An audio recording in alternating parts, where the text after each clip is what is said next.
Everybody, if you liked the video, then please give it a like. You'd really be doing me a huge favor. Also, if you get the subscribe button, that'd be fantastic too. Also, hit the bell notification and miss a beat.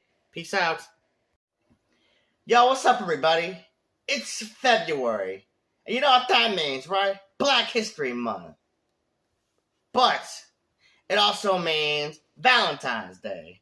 So in order to celebrate this time of romance, I decided to look at a game that's famous for it. Yep, I'm looking at the Fire Emblem series. I decided to take a look at my top 8 favorite Fire Emblem supports. My only top 8, I've only played 6 Fire Emblem games, one of them I never finished.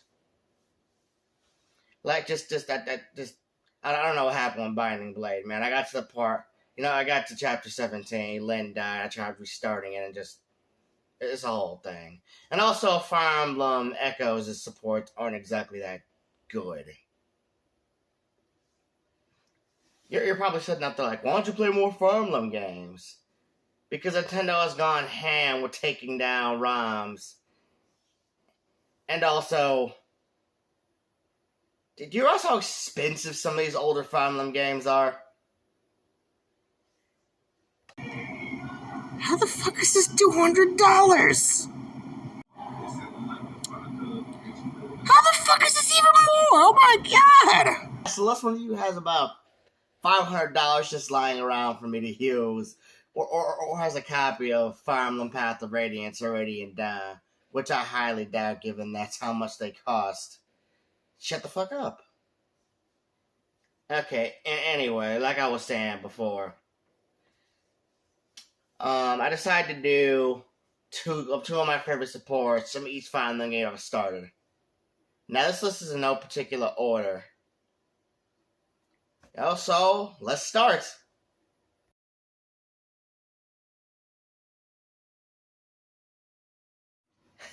Bro, you know what the support reminds me of? It reminds me of this old Tumblr meme. I'm not gay, but I'm not straight either. I am exclusively attracted to morons, and that's just Niall. And it's just Niall standing right there. And it says like, hey everybody, whoops, I tripped. And Niall's just like, this is my partner. That's what this ship reminds me of. Like it's an idiot, but not in a bad way. There's no good way to call someone an idiot. And her, how can their partner who loves them despite the fact that they're not that smart? And those are some of the best kinds of ships.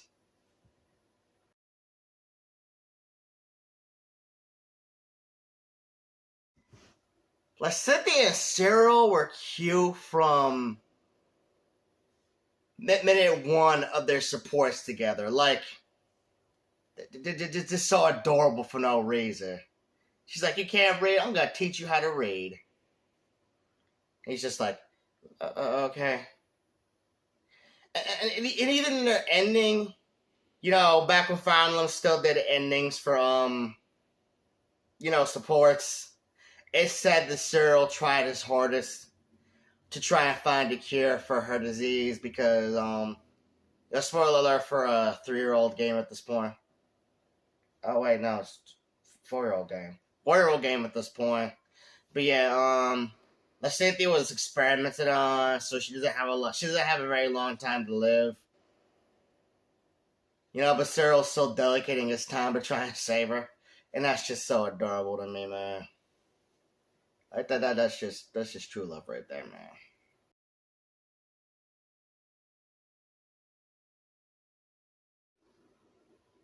Bro.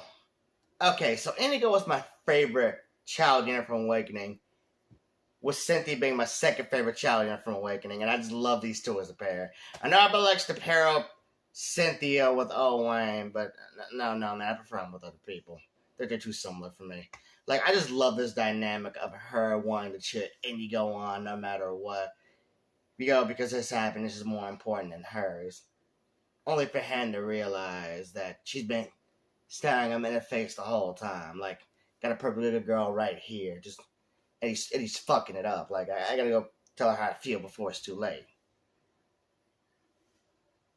And, it kind of works out too because, quite frankly, none of the female child units outside of Cynthia really seem to like him that much. I mean, Lucinda is mostly indifferent, but every other one either insults him, threatens his life, or flat out tells him to piss off. Just, I'm just glad the one girl that does like him really likes him, just, and I've seen plenty of dynamics and other examples in media like this.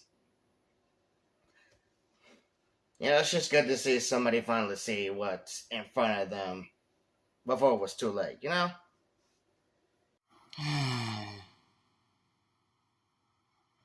Cynthia, what is wrong, my friend? Well, there's this guy I really like, but he doesn't seem to know that I exist, and I don't really know how to tell him how I feel. Listen, if there's a guy you like, you just have to go up to him and tell him that you love him. His face. And if he still doesn't get it, he's an idiot. Indigo, I'm in love with you. I've been in love with you since we were kids. Yeah, exactly, just like that. If he doesn't get it, he's an idiot. Okay, time to go flirt with the girls. I'll see you later.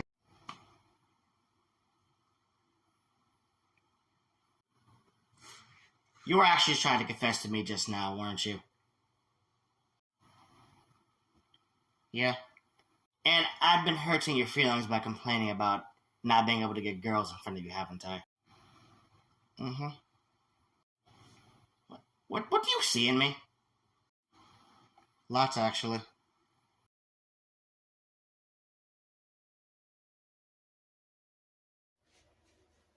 This is easily the most wholesome support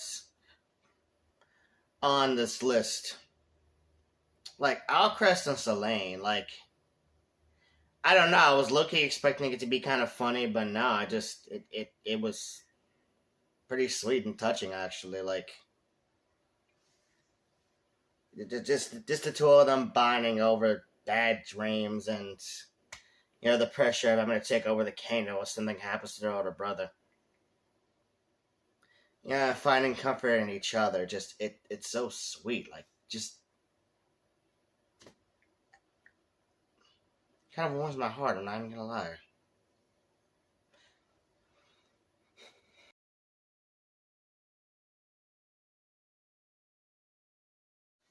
I mean, anybody that follows my channel or knows me in general knows that I would love this ship. Two of my favorite characters, Luigi and Daisy, just they're the epitome of this ship. The strong-willed tomboy and the cowardly, but still willing to fight man. It just works for me, Plus, they have some of the funniest banter interactions in the game. Even outside of the support, where Sully comes to help Crom, the very odd follows her. If I see a maiden in distress, I come to help. And then she's just like, is this a joke or something? The fuck? I don't need your help.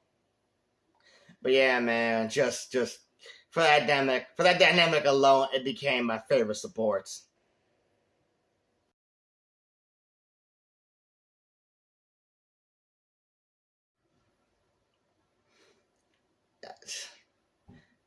What can I say about this ship? It's cute. It's adorable. I just love how Princess Rosicchia just comes out of nowhere and it's like, I heard you made a fan club about me. I'm the person you worship. Don't you have anything to say? And then Clarence just like, what the fuck are you talking about? What? But I also love how understanding Hortensia is, despite her arrogance. She's just like, of course. I don't actually have a fan club. Okay, I gotta go explain some things to people. And then Clarence just like, huh, now I kinda wanna make a fan club about her. And then he ends up making a fan club about her, and she's just like, why didn't you do this earlier? Whatever, this makes me happy. And then towards the end, she's just like, you know what? Let's not recruit people just yet. I think I want you to be my only fan for right now. And I'm just like, oh. Oh, I'm like, oh, Clan, I think she likes you.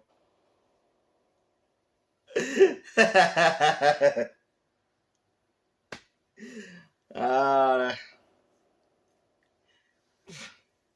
but yeah, man, just it's simple, but it's cute, and I love it.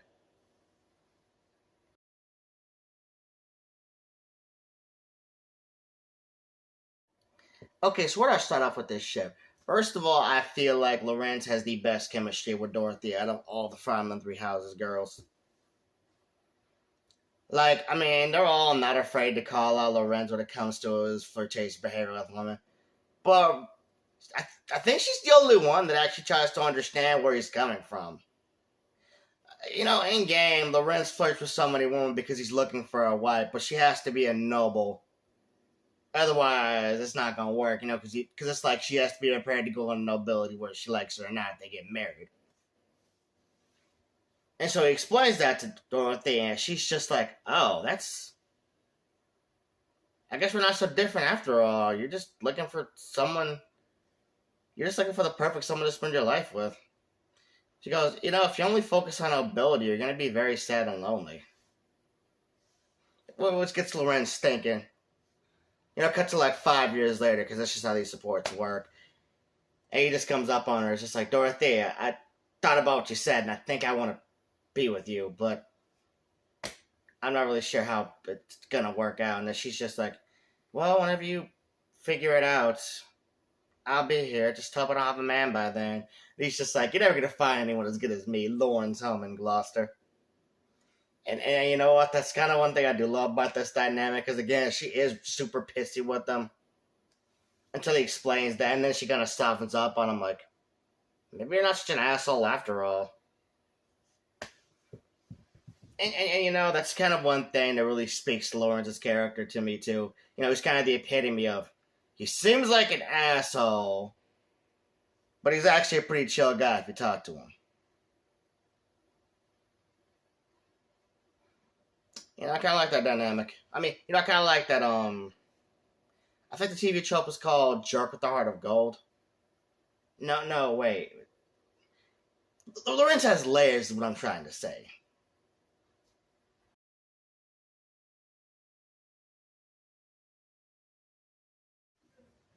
I know I said I hated Sundays.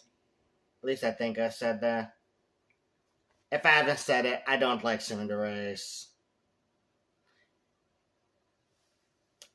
I especially hate the hyper violent ones. But I think Takumi was almost immediately my favorite character from Fire Emblem Fates. And once again, Elise is probably my second favorite character.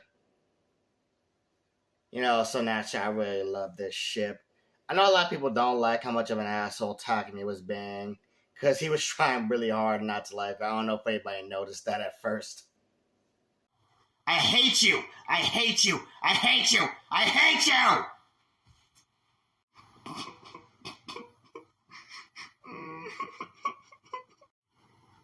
I don't really hate you, actually.